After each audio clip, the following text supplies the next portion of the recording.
நாடு முழுக்க தொண்டை தண்ணி வத்த மிகப்பெரிய திட்டங்களோட, லட்சியங்களோட, கனவுகளோட, அருமையான திட்டங்களோட சீமான் வந்து களமாட்டினார்.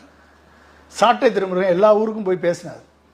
இடும்போனம் கார்த்தி உட்பட பல்வேறு நாம் தமிழர் கட்சி தம்பிகள் வந்து களமாட்டினாங்க. வாங்கின 8% கூட இல்லையாம்மா இந்த முறை. அதுவும் 4% கீழே குறைஞ்சிருச்சே. எப்படிம்மா அது எப்படி நடக்கும்? ஓட்டு டைவர்ட் ஆகாமல் எப்படி நடக்கும்? இத்தனைக்கும் அது கமிட்டட் ஓட்டு.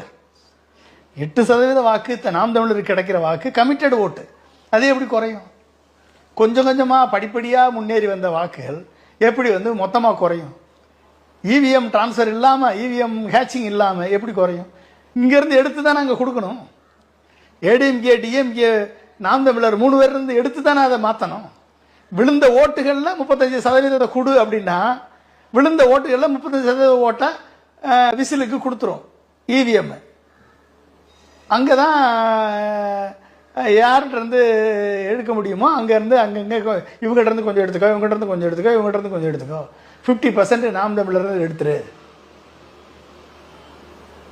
25% ஏடிஎம்கேலேருந்து எடு, 50% டிஎம்கேலேருந்து எடு. முடிஞ்சு போச்சா?